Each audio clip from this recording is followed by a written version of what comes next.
Quem assistiu a minha entrevista com o Andy Darius viu que o vocalista do Helloween contou uma história muito curiosa de um fã brasileiro que batizou a própria filha como Darius. Essa história é real, embora tenha um pequeno ajuste ali. Essa filha não se chama Darius, mas sim Andy Darius com Y no final, para dar um toque um pouco mais feminino ali do nome, né? Eu pude conversar com esse fã brasileiro que tem a história contada pelo Andy Darius, ou vocalista no caso, e essa história ela vai muito além dessa questão do nome da filha dele. É uma história muito louca que envolve inclusive queimar toda a coleção de discos que o cara tinha do Helloween por conta de uma conversão religiosa. Se liga só.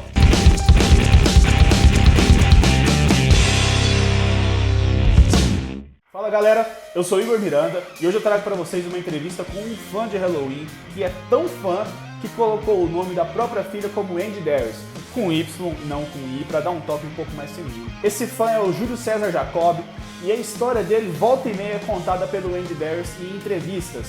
Inclusive eu soube dessa história por conta de uma entrevista que o Andy Darius deu para um canal de YouTube lá da gringa. E depois eu tive a oportunidade de entrevistar o Andy Darius para divulgar o novo álbum do Helloween que foi lançado recentemente. A entrevista, inclusive, está disponível aqui no canal, a entrevista com o Andy Darius. Nesse bate-papo eu já perguntei diretamente a ele sobre esse fã, qual que era a opinião dele sobre toda essa situação. Eu vou resgatar um trechinho dessa entrevista, da parte onde ele fala sobre esse fã brasileiro, para vocês se relembrarem aí dessa história. Saca só. I think he thought about Doris. For me, it's a mixture. I'm super honored, certainly, and to the same time, my ego tells me I'm proud, so I like it. But then again, it's to the same time, I think that's a big question. Will she appreciate it in the future?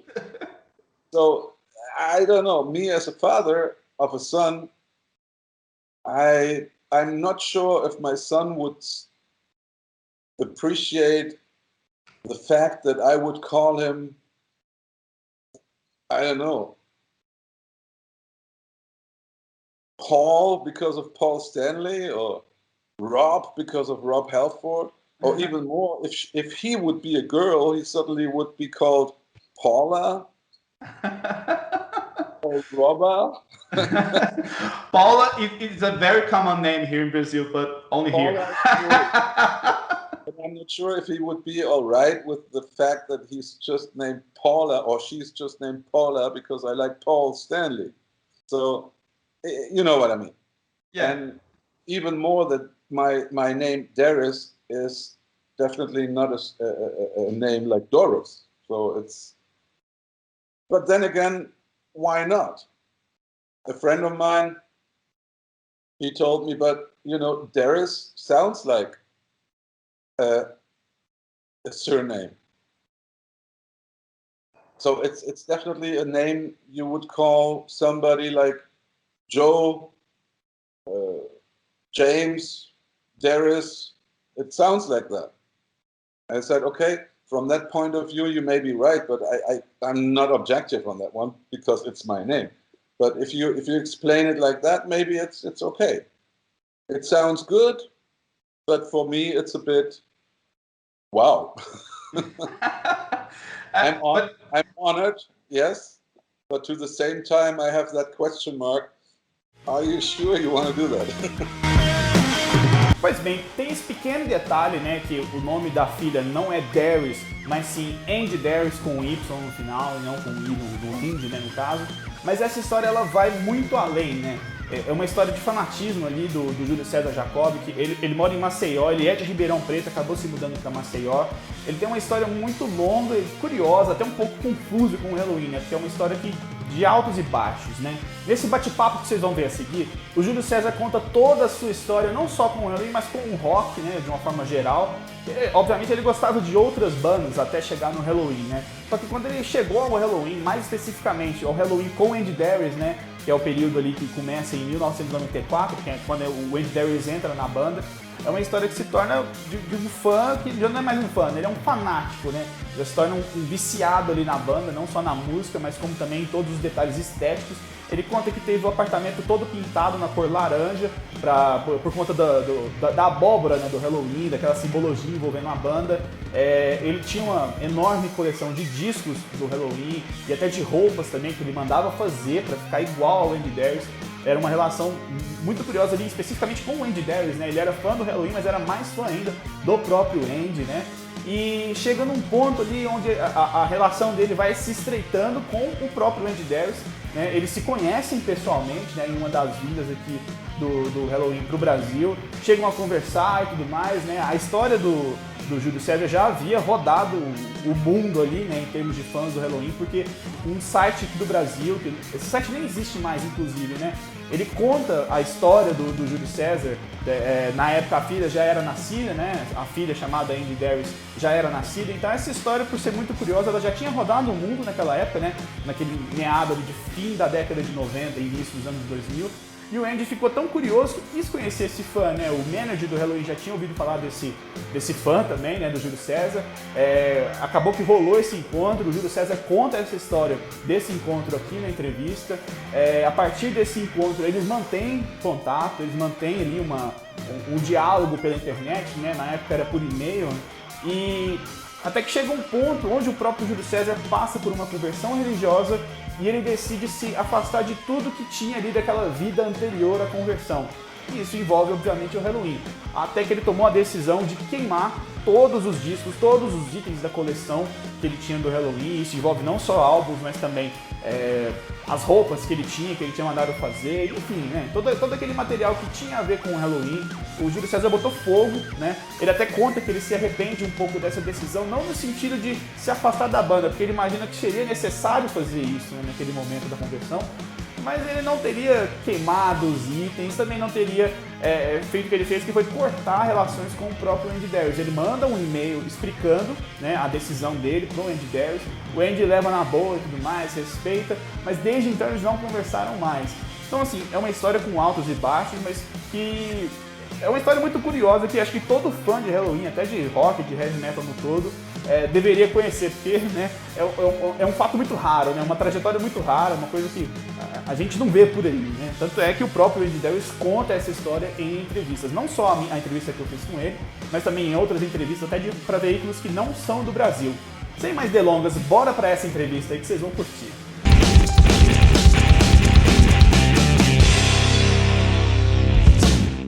A gente já começa então por tudo isso aí, né? Eu queria saber como é que você começou a ouvir música, como é que você começou a ouvir rock, qual que foi a influência familiar nesse processo que você comentou do seu irmão, né? Ô, Igor, bom, eu sou de uma família de músicos, meus pais eram músicos, tá?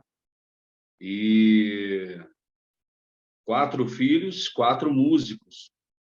Na verdade, só apenas eu e o mais novo que segui a carreira de músico, eu me tornei profissional, lecionei bateria durante 19 anos, sou professor de bateria, violão e voz, aqui em São Paulo, né? Mas aos 13 anos eu comecei na música, já muito novo. Com 9 eu já brincava, com 13 já tocava, com 17 foi o meu primeiro contrato profissional no estado de São Paulo, com a música para sobreviver. Eu fiquei dos 17 até os 32 anos como músico profissional, né? Toquei com muita gente famosa, ganhei muita grana, perdi quase que todo mundo, a grana e o resto, né? Aí você vai entender o porquê.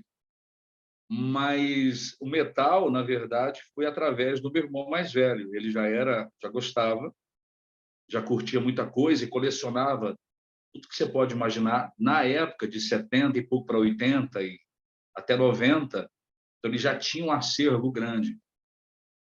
E o incrível, cara, é que de tudo que eu escutava, o primeiro vinil que eu comprei foi do Stryper. O primeiro vinil que eles lançaram no Brasil, né? Isaías, eu nem entendia nada, né, cara, de escritura, de Bíblia, de Cristo, não tinha nem noção dessas coisas. Nessa época você não era religioso ainda?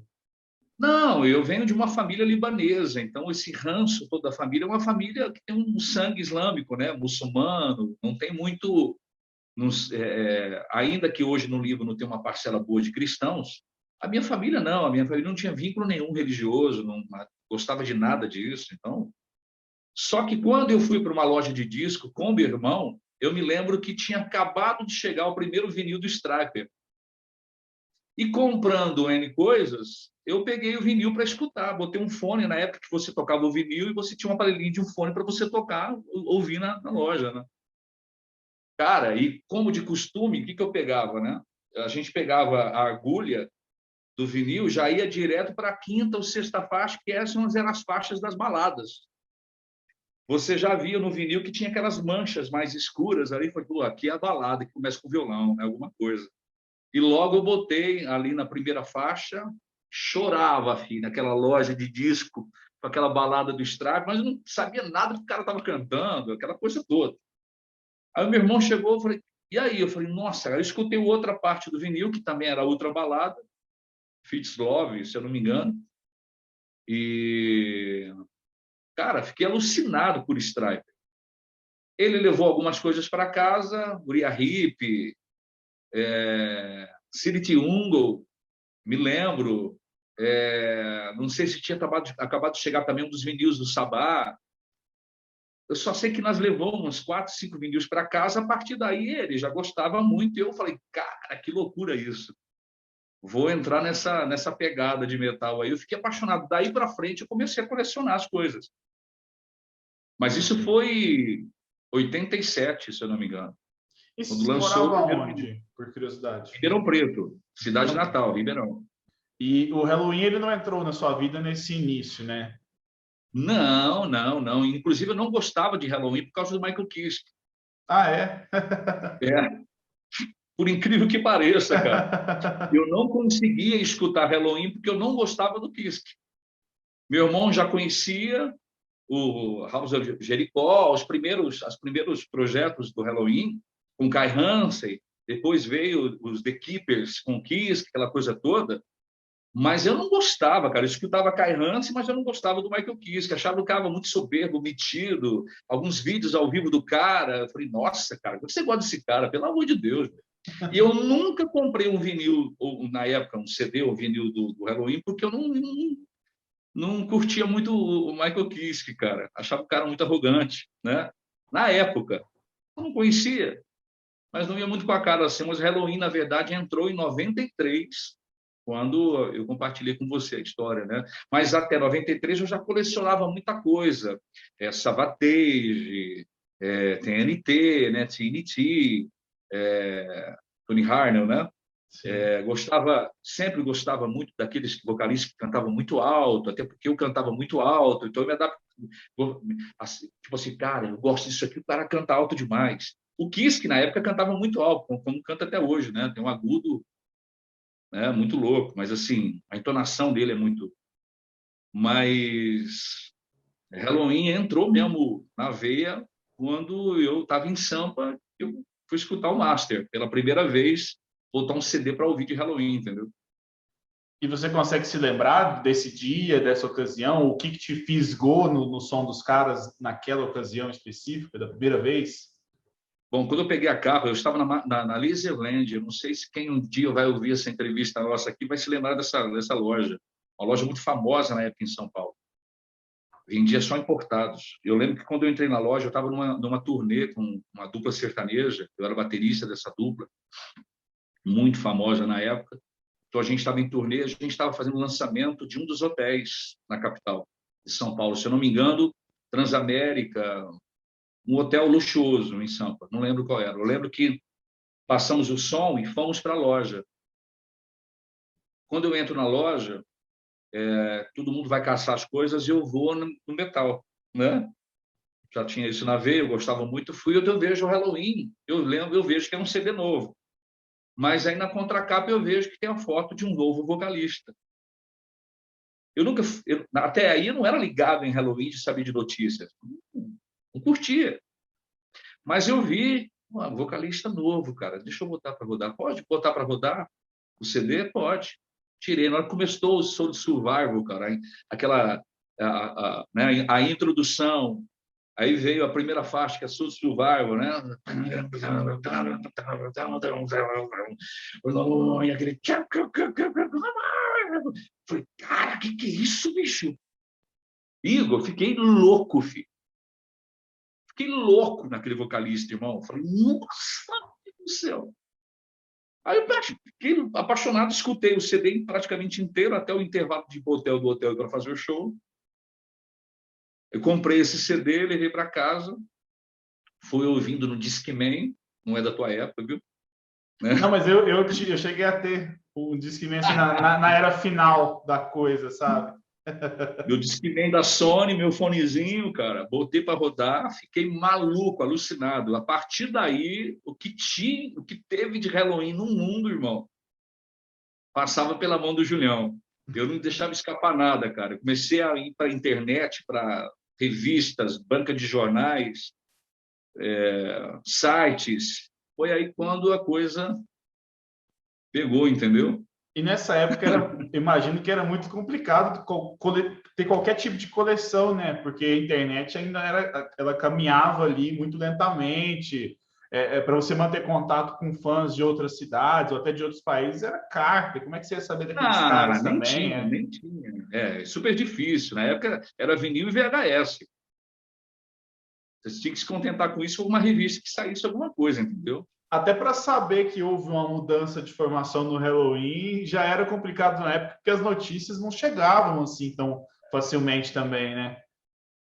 Principalmente para quem também nem curtia muito, na verdade, né? Meu negócio era mais... na época, eu estava fanático em Savatage, eu sempre curtia muito John Liva, os primeiros vinis dos projetos do Savatage, eu tinha tudo, entre outras bandas, eu tinha muita coisa, mas assim, eu era muito na veia de Savatage, tanto é que os shows do Savatage no Brasil, todos eles eu fui, quase todos, né? Inclusive, até tinha uma bronca que o baixista do Savatage tudo vinha para cá e paquerava minha esposa, entendeu? Ficava mandando beijo para ela do palco, entendeu? E aí a gente ria só, né? O baixista, esqueça o nome do cara, o galego, o alemão lá.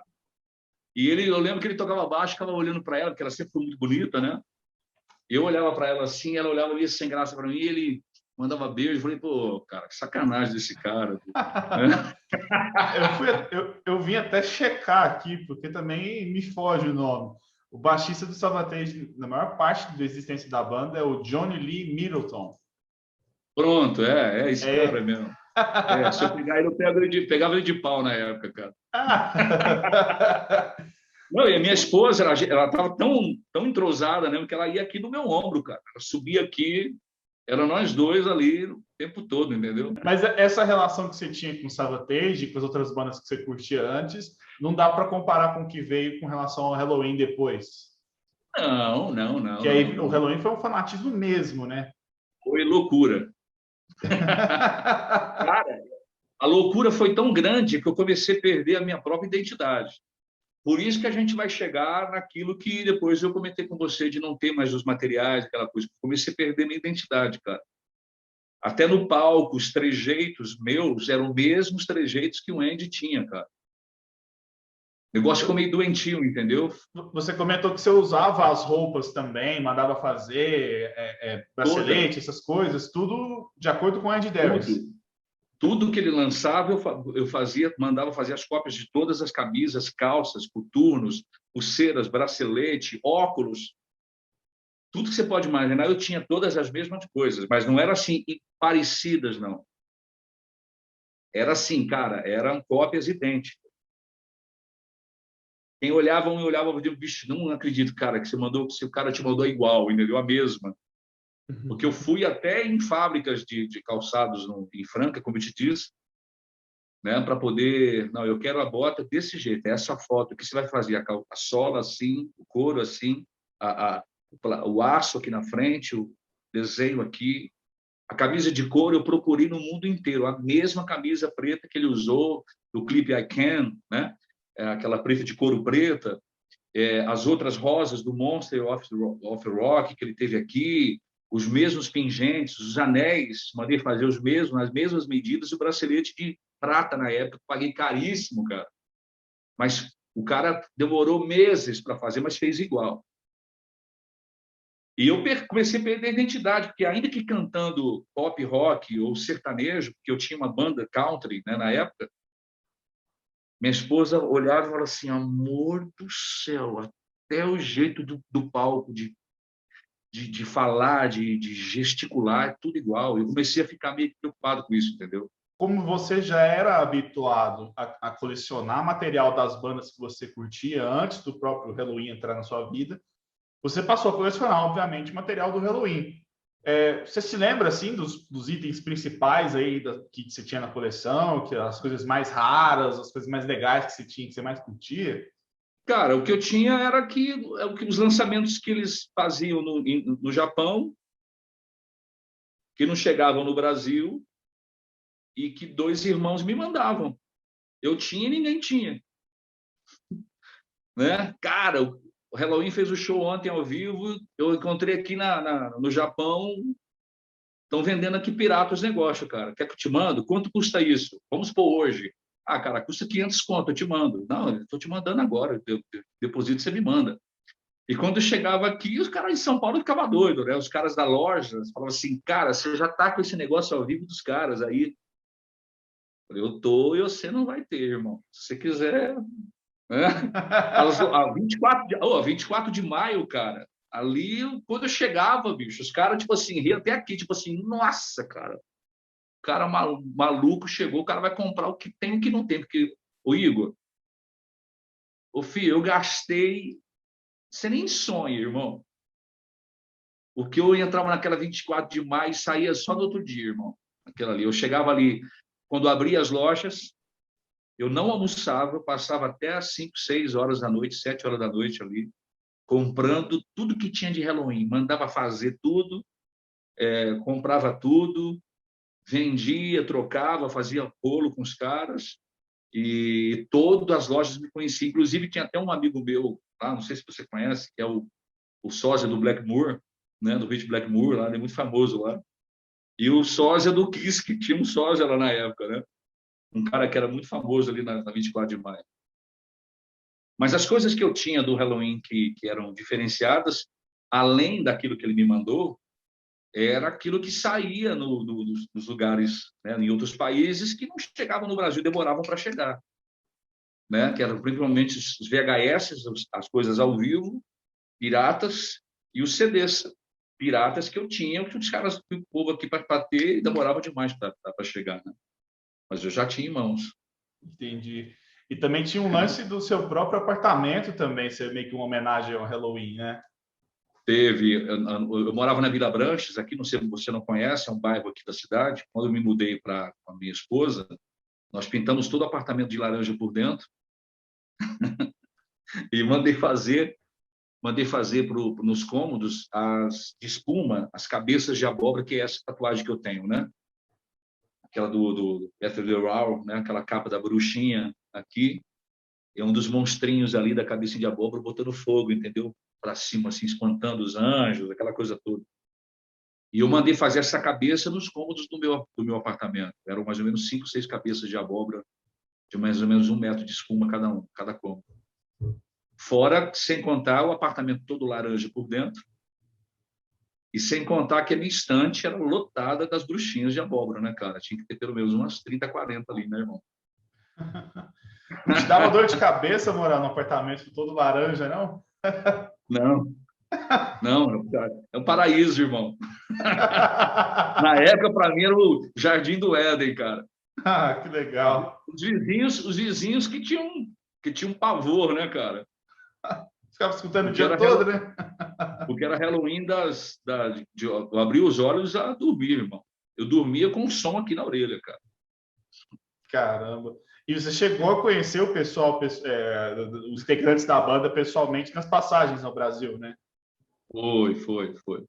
Quando eu fui para São Paulo e depois para Catanduva, nós pensamos o seguinte: eles vão terminar o show e eles vão direto para o hotel. Então, na hora que estiver encerrando o show, a gente já vai para o hotel. E eu e a Paula fomos o primeiro casal a chegar na porta do hotel. 10 minutos, 15 minutos depois, 20 minutos depois, chega a van com eles. O cara vai abrir a porta do hotel para eles entrarem. E quando eles entram, a gente entra junto. E quando a gente entra junto, a gente já senta na recepção. Nisso que a gente senta na recepção, vem uma moça fotógrafa com eles para traduzir, né? Tá ali, né? Fazendo a tradução. Isso a gente se apresenta, a gente fala, nossa, é você? Poxa, que legal. Isso o manager, o produtor deles, está ali na recepção resolvendo as coisas deles subirem. Nisso estamos ali, né, cara? Eu estou ali transparente, passando mal, né, cara? Vendo eles ali perto, o Andy ali. Minha esposa, calma, você vai morrer aqui, filho? Vai ter um infarto aqui, pô. Foi maluco o negócio, cara. E aí, subiram. Nisso ela vai e fala com o produtor vem, ela conta a história. Aí ele pega e fala, e você? Oh, crazy? Júlio, e paga? Sim, cara, eu amo ela. Assim, ela está perguntando se é você que tem que é pai de uma criança que tem o nome de Andy? Oh, aí cumprimentou, e aí, tudo bom? Cara, eu vou avisar o Andy para o Andy descer. Aí ele sobe. Nisso, cara, meu coração dispara. Eu falei, não acredito que esse cara vai descer aqui, só para ver a gente. Não deu outra, cara. Quando eu vi aquela escadinha assim, ó, do hotel, e a gente assim, o tempo todo para a escadinha, né? A moça ali, tinha um cara da época que era gerente da Kodak, estava junto e conseguimos entrar, e eu e a Paula. Aí ele é o primeiro a descer, aí ele desce, aí o produtor desce, aí o produtor aponta para mim e para a Paula, né? Aquele ali, né? Aí ele vem. Júlio? Yes, eu nunca não falo inglês, né, cara? E ela, falei, pelo amor de Deus, você traduz aí, fique, ele vai falar para a gente, pelo menos, bater um papo. Nisso ele vem e pergunta se éramos nós. Sim, senta, então senta. Ele pega assim de um cigarro, naquela cadeira, aquela foto que você tem, ele senta ali, a gente de frente, e ela, tipo, bom, eles são um casal, é o casal que tem uma filha, e em homenagem a você, colocou o nome da filha dele de Andy, ele falou, eu vi a matéria, aí começou, ele viu a matéria, ficou muito honrado, ficou emocionado, ele, a Lídia, a esposa dele, estava louco para conhecer vocês, e aí começou aquele papo, cara, e a gente sonhando ali, tipo, é um sonho, né, cara, de todo cara que curte, né, que tem seu ídolo, conhecer o cara, né? Sim, até para estabelecer uma espécie de uma linha cronológica aí, eu imaginava que você tinha conhecido ele primeiro e que depois teria nascido sua filha, depois teria estabelecido esse contato adicional, vamos assim dizer. Então, quer dizer que foi tudo antes. A sua filha nasceu antes e Sim. ele já sabia de você e sabia da sua filha antes dessa ocasião. Sim. Essa ocasião que você conheceu ele pessoalmente foi na primeira turnê, em 96, ou foi em outro ano? Você se lembra exatamente qual foi? Não. Pessoalmente foi em 2001. 2001, tá certo. Entendi. 20 anos, cara. Sim. Já se passaram. Pessoalmente foi. Eu estive em Curitiba. Não, eu estive no Rio de Janeiro, no Metropolitan. Né? Saí daqui de Ribeirão Preto, fui sozinho para lá, para ver eles. Inclusive, cara, quando eu fui, eu me dei de maluco de ficar ali na boca do palco, na grade. E os caras ali, irmão, empurrando, cara, empurrando. Eu comecei a passar mal, cara, que eu acho que devo ter claustrofobia, não sei. Eu comecei a meio que perder o fôlego, cara. Eu vazei lá pro meio do salão, no Metropolitan, e vi o show dos caras de longe, cara. Aquilo para mim foi... Eu voltei do Rio de Janeiro para cá, tipo assim, poxa, eu vi o show do Halloween, cara. O Andy, cara, perto, meu. Né? Aí depois foi quando... Isso foi em 98, se eu não me engano, tá? Isso, nessa ocasião você só foi ver o show, você não chegou a ter o contato com eles. Não. Primeira vez eu fiz só o show no Metropolitan do Rio de Janeiro. Depois que, em 2001, que eles vieram, São Paulo, Catanduva, e aí nós fomos ver em São Paulo, fomos em Catanduva, e ali a gente pegou e teve oportunidade de pessoalmente, de conhecer, e dele conhecer a gente, por causa dessa matéria que saiu na Uburn, entendeu? Porque o Fernando tinha muito contato com eles na época. E ele foi o cara que mandou. Eu sei que chegou isso para o Japão, na Itália, na Alemanha, na Argentina, e o povo, tudo, cara, procurando meus contatos. Aí comecei a falar com os caras que eu não sabia falar inglês, espanhol. Falou, alguém me traduz, me ajudava. Eu não sabia, né, cara, da noção disso. E aí esses caras começando a ter acesso ao meu material, que até então não era só o site. Eles me contatavam e queriam ver fotos, e aí eu mandava aquela coisa toda, né? Os caras não acreditavam, isso é armação, cara, isso aí você não tem, não. Aí eu tinha que provar que tinha, eu tinha que tirar foto e ficar mandando para os caras, né? Mas esse encontro nosso no hotel, cara, foi inesquecível. E deixa eu te E perguntar. ali foi quando ele me passou o contato, na época de e-mail direto dele. Ele falou, esse aqui é o meu e-mail, toda vez que você me chamar, e quem vai atender sou eu, vai escrever sou eu. Mas eu vou poder falar com você, você me chame toda vez que você quiser. Quando eu não estiver viajando, eu vou estar te respondendo. E era assim, cara, eu escrevi, ele já estava escrevendo. E às vezes ficava a manhã toda, cara. Eu não sabia o que falar, minha esposa vinha, minha filha ajudava, alguém ajudava, e eu falava pouco, porque eu não sabia inglês, e ele, ok, fale um pouco com a Lídia que eu vou tomar um café. Aí a Lídia sentava, oi, Júlia, aqui é a Lídia, tudo bem? Como é que vocês estão? Como é que está sua esposa, sua filha? Nossa, vamos conhecer o Brasil, né? Queremos um dia passar de férias. Cara, virou um negócio tão gostoso, cara, que a gente não acreditava, entendeu? Era um sonho, né? E sua filha, ela nasceu em que anos, especificamente? Ah, cara, aquelas fotos que você viu lá, minha filha está indo completar 5 anos. E aquilo lá já foi quando? Foi no fim dos anos 2000? Ela tá com Eu vi os 26 anos 90, né? A Andy. Aquela dela, viu? Andy Jacob. A hora que você procurar. Uhum. Ela está com 27 hoje, você havia comentado, né? Eu acho que sim, 26, 27 anos, por aí. Então ela nasceu junto do Halloween and Darius, vamos assim dizer, né? Naquela época ali, 94, 95, foi por aí, então, né? Será que é? Não sei. Porque se ela tiver essa idade, é por aí. Eu tenho 28 e eu nasci em 93. Não, porque eu fui conhecer Halloween Andy 93 para 94. Assim, eu pergunto da sua filha porque eu queria saber como é que surgiu essa ideia de fazer essa homenagem. Ele conta essa história em entrevistas, né? Você chegou a ver uma delas, né? Só que ele conta a história meio errado. Até por não ter contato com ele, não dá para saber se ele está falando de outra pessoa, de outro fã. Mas é muito difícil ter outro fã aqui do Brasil que tenha feito esse tipo de homenagem, né? Então a gente imagina, né, que ele esteja falando de você, só que ele troca um pouquinho as bolas, né? Ele diz que a sua filha chama Darius, mas na verdade ela chama Andy Darius, Andy com Y no final. Então, queria que você me contasse como é que surgiu essa história de colocar o nome dela dessa forma. Se a parte que ele conta também, que seria menino, aí o nome seria Andy com I, aí depois descobriu que era menina, aí virou Andy com Y, na verdade ele conta como Darius, se isso também é verdade. Enfim, conta geral essa história que eu acho que é uma coisa inédita, vamos assim dizer, né? Na verdade, assim, a minha primeira filha, a mais velha, a esposa decidiu colocar o nome de Mannequin. Já um nome raro, mas colocamos. Na segunda filha, combinamos que eu colocaria o nome.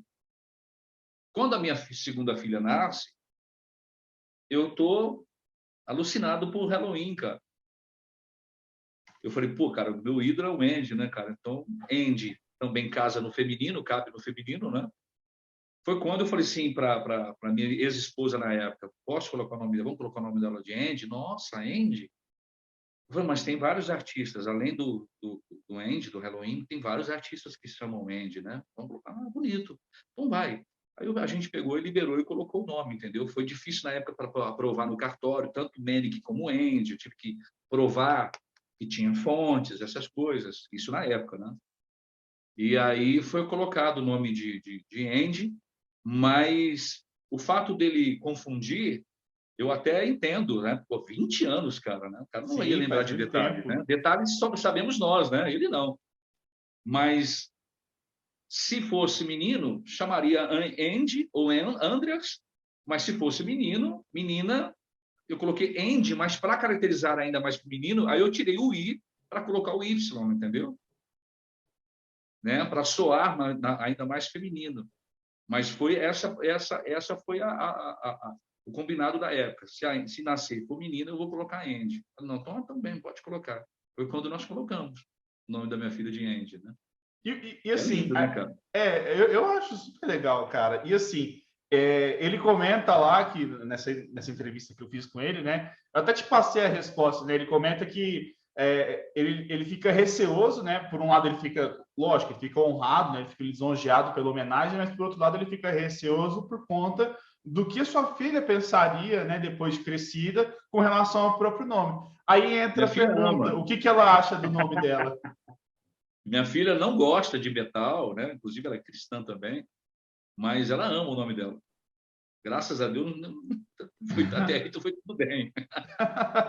Eu acho também que, pelo menos depois que cresce, né, a pessoa que tem um nome diferente, ela passa a achar super legal, né? Porque é só ela, basicamente, que tem esse nome aqui no Brasil, né? E, na verdade, ela fala para todo mundo, quando pergunta Andy, por que Andy, né? Meu pai era fã de um vocalista do Halloween, meu pai colocou em homenagem a ele. Então, isso aí para ela hoje, tranquilo. Existiu esse momento onde você disse que você estava sentindo que estava perdendo a sua própria identidade. E isso, curiosamente, você comentou que a sua conversão foi em 2002, correto? 2002, é. E foi então um ano depois de você ter conhecido o próprio Andy Darius pessoalmente. Pessoalmente. Ao mesmo tempo em que você sente que tem essa perda de identidade própria, você estava assim, imitando, de certa forma, o Andy Darius e tal, relacionando-se de uma forma muito próxima com o seu ídolo, será que também você ter conhecido ele pessoalmente meio que não fechou um ciclo também na sua vida? Porque foi justamente depois de você ter conhecido ele pessoalmente que você teve esse reconhecimento de que talvez você estaria perdendo sua identidade, aí você teve a sua conversão religiosa. Foi justamente um ano depois, né? O Igor, não sei. Não sei porque eu sempre fui muito, sempre fui muito e sou muito, como encontrar a palavra, cara? Muito dedicado naquilo quando eu decido fazer algo, entendeu? Extremamente dedicado e perfeccionista naquilo. As coisas com o Halloween se acentuaram demais depois do que eu conheci o Andy pessoalmente. Era algo ilusório, né? Um sonho que eu tinha, e esse sonho foi realizado. Depois desse sonho realizado, as coisas desandaram de uma tal forma, cara, monstruosa, assustadora, porque, no bom sentido, eu piorei. Que aí sim, que agora eu já era amigo, e todo mundo soube disso, aqueles que estavam ao meu redor, as coisas se acentuaram ainda mais. Aí sim que eu me dediquei a gastar ainda mais, a investir ainda mais, a querer saber mais, e já falei, bom, eu vou para a Ilha de Canárias, cara. Eu vou para a Alemanha passar uma semana lá e vou visitar eles. A coisa começou a ficar meio que louca, e a esposa assim, rapaz, toma cuidado, você está muito louco nisso, amor do céu. E a droga, né, cara? Eu comecei a ficar muito louco. Eu já era um escondidinho da família, né? Eu já tinha os meus problemas com a droga, aquela coisa toda, mas a coisa se acentuou demais. Então, tudo aquilo que poderia ser tranquilo, de fã, começou a se tornar um perigo, entendeu? E como eu já não tinha mais aquela identidade do Júlio, do velho, meu apelido era velho aqui na cidade, né? O velho começou a perder a identidade, as coisas começaram a ficar muito acentuadas. E foi aí onde eu comecei a correr riscos. Porque aí eu era o velho músico, produtor, fumeiro, cheirador, beberrão, traído, adúltero, muito louco, e tem um ídolo, cara, que é metaleiro. E além do Halloween, era Candlemas, Sabá, Halloween, Crimson Glory, tudo que tinha de meio que sombrio. Eu falei, pô, é aqui, cara.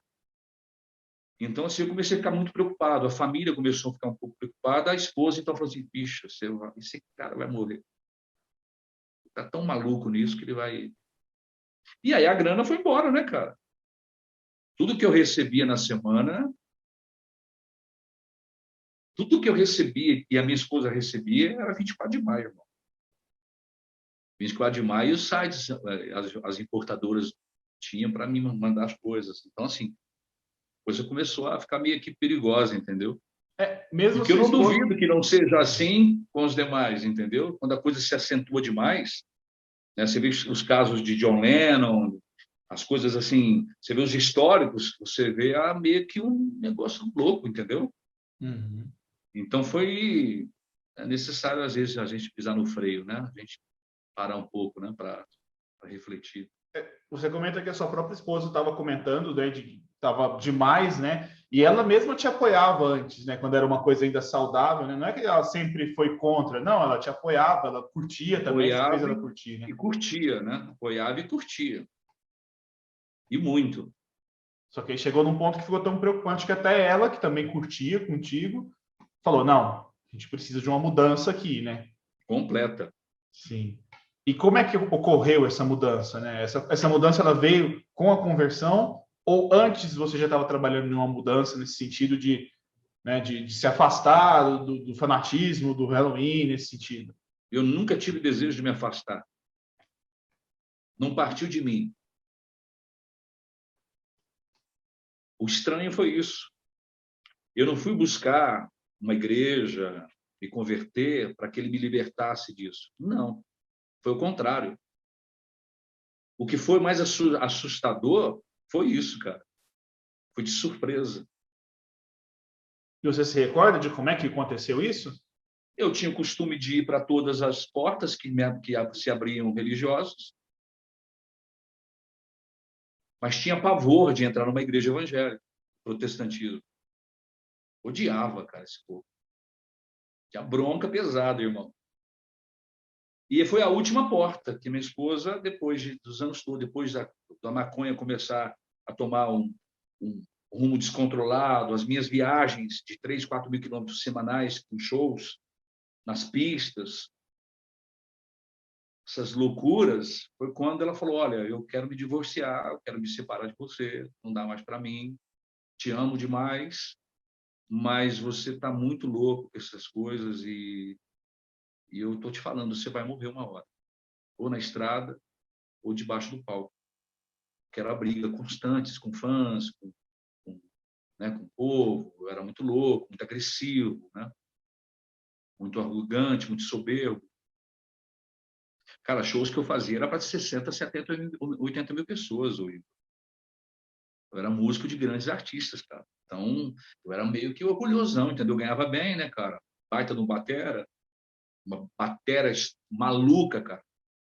Batera caríssima que eu tinha, Gibraltar para tudo quanto é lado, irmão. Eu só usava hand-hammered, só Sabian, né, cara? 13 fatores, 17 pratos em cima de um palco. Então, eu tinha um nome, na verdade, né, como músico.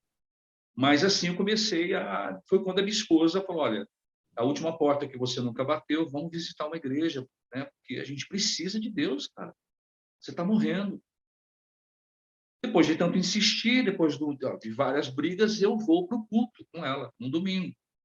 17 de fevereiro de 2002, 9h45 da noite. E 33 segundos. Você se recorda exatamente desse momento, então?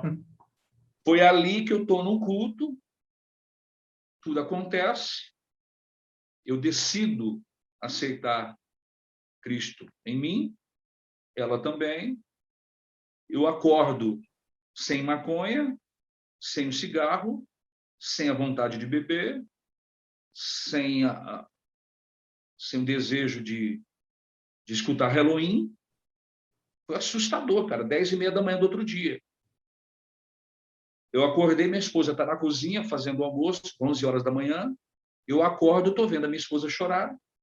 Eu abraço ela por trás, assim, olha, ela está chorando, e eu começo a chorar. E eu fazia isso, cara. Eu acordava de manhã, pegava o meu cigarro, pegava o meu cappuccino, ia para a sala, metal na veia, no último volume, na sala, sentava. Enquanto eu não tomasse todo o cappuccino e 2 cigarros, eu não parava de curtir. Meu filho com ódio de mim, porque não podia curtir nada, quem curtia era só o pai, no último volume.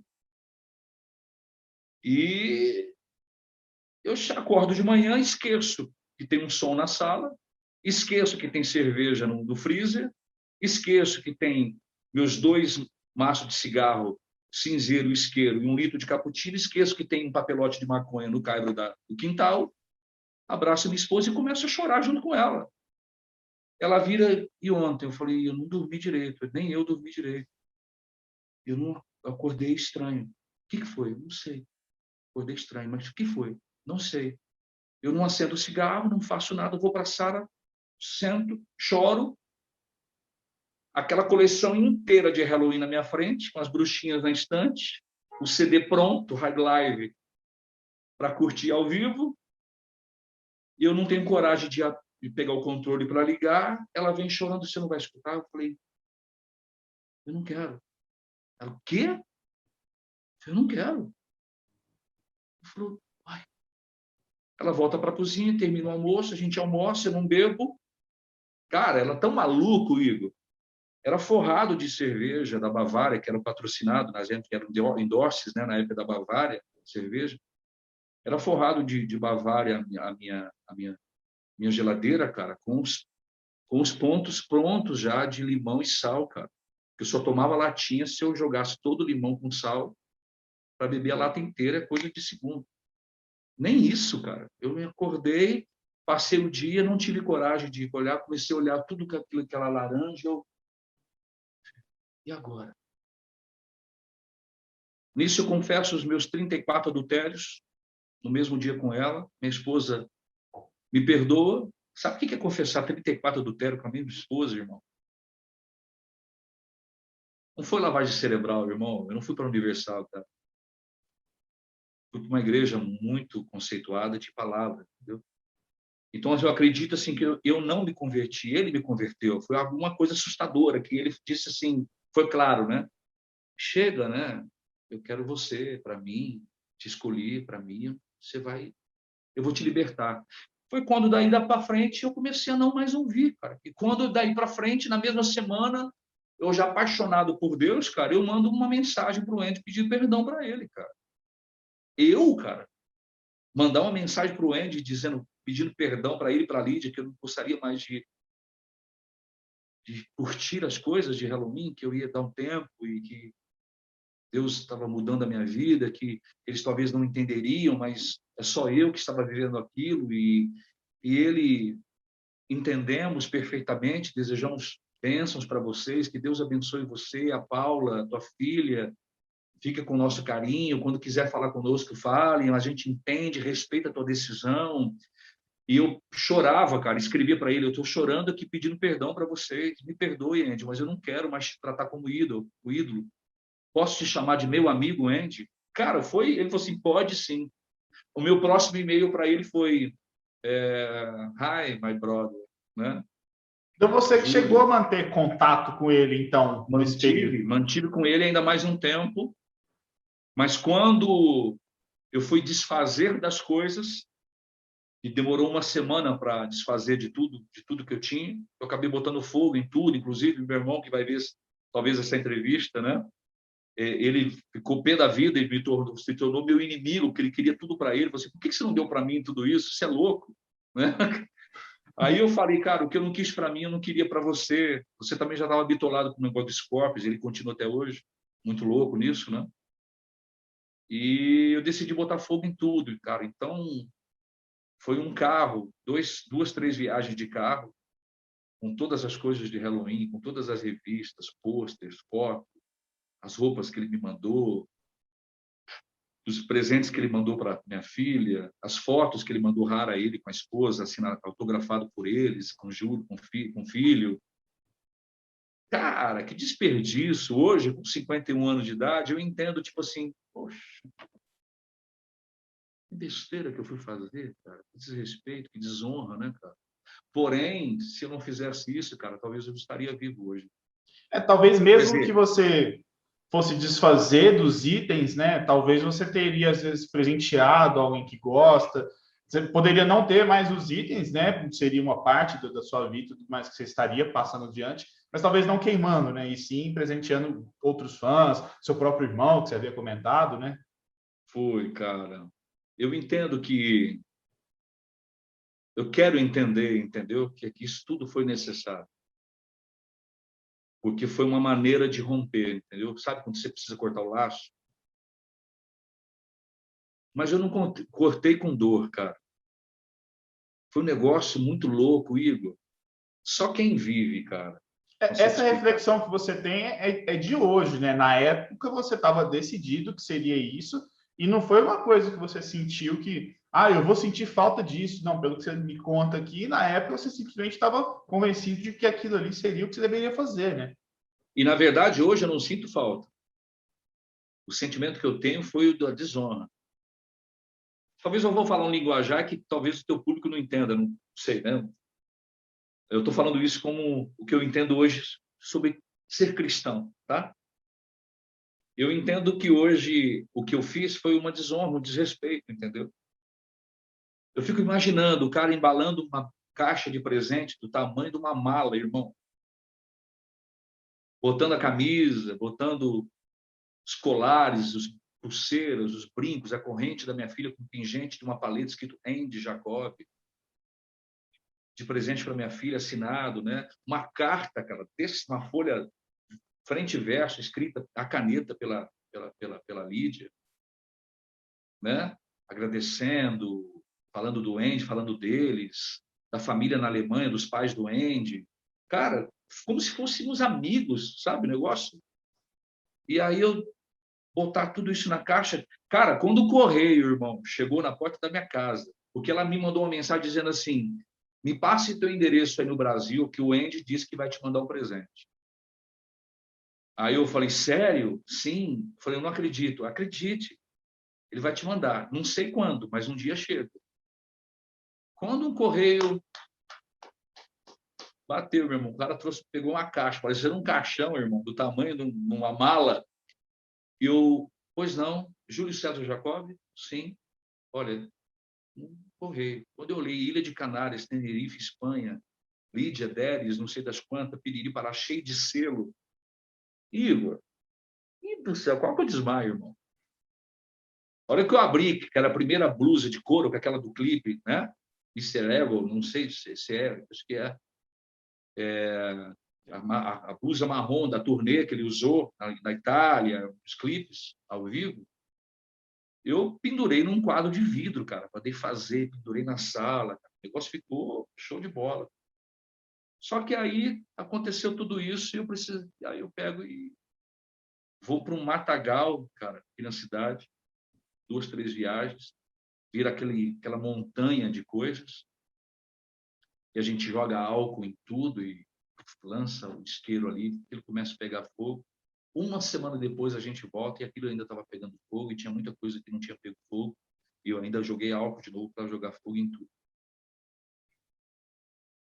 Aí 20 anos se passam e eu não deixei de curtir, né, tudo aquilo que eu curtia, não ouvi mais, né, não tive mais nem tempo para ouvir, nem coração mais para isso, mas nunca deixei de ver os lançamentos do Halloween, algumas entrevistas do Andy, de ver as postagens, né, de YouTube, de Instagram, as coisas, mas com aquele sentimento no coração, né, tipo assim, puxa, cara, podia ser tudo diferente, eu podia continuar sendo amigo desse cara, por que eu fui excluir o cara do meu e-mail, para nem virar as costas e falar, não, eu não quero nem papo mais, porque senão eu vou pecar.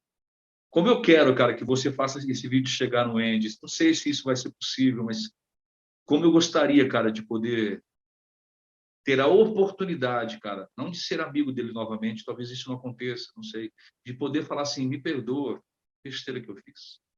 Continuo seu fã, admirador, não tenho mais nada das coisas, mas como eu gostaria de poder manter contato com ele de novo. Quem sabe, né, Igor? Você seja a ponte aí, né, cara? A gente vai tentar, né? A gente só menciona aqui por alto, né? Teve a conversa que a gente teve antes, né? Eu sei da história, mas eu queria que você contasse um pouquinho como é que é a relação do seu irmão com a música. Você comentou do seu sobrinho também, né? Já começa contando o nome dos filhos do seu irmão, né? Dos seus sobrinhos, né? O mais velho chama Klaus Meine, o segundo chama Ulrich Roth. Meu irmão chama Augusto, né? Apelidado de Tico, né? Todo mundo conhece ele no meio por Tico. Ele conhece essas bandas nacionais aqui, a maioria, e as de fora, quase que todas. Principalmente essas bandas de death, doom, thrash, né? Que ele curte muito também. Só que ele é vidrado em Scorpions, né, cara? Ele é amigo pessoal dos caras. Né? Então, assim, os presentes são enviados de lá para cá, pelo Klaus e pelo Michael Schenker e pelo Ulrich, né? Então, o guitarrista, o Ulrich, mandou a guitarra pro meu sobrinho. Coisa absurda, cara. Um negócio muito louco, entendeu? Eles, obviamente, sabem que os filhos do seu irmão têm os nomes homenageando a eles também. Eles sabem disso, né? Sim, tanto é que tem uma matéria, tem uma entrevista com o Klaus Meine na TV na França, que o Klaus Meine leva uma foto da identidade do meu sobrinho, Klaus Meine. Quais foram as maiores loucuras de fãs? E Klaus Meine, entre tantas coisas, como adoro. Isso aqui, para mim, foi a maior. Então, tá aqui a identidade, lá no Brasil, Klaus Meine La Rocca Jacob. É uma família que a gente conhece, meu irmão hoje conhece, o Klaus, o Michael, Matias Jeves, são amigos de todo mundo, mas o meu sobrinho ele é mais amigo ainda do Ulrich Roth, já é bem pessoal. Tanto é que, da última vez agora que meu sobrinho viajou, ele estava com a filha do Ulrich. Parece que até houve um lance de namorico aí, entendeu? Um negócio bem, bem próximo, entendeu? E é assim, todas as coisas autografadas, todos os vinis, as coisas que eles lançam lá. Por exemplo, esse último digipack, ou esse último trabalho especial do Scorpions, o primeiro a ter acesso no Brasil foi meus irmãos. Meu irmão com meu sobrinho. Então, existe essa sintonia, né, do meu irmão com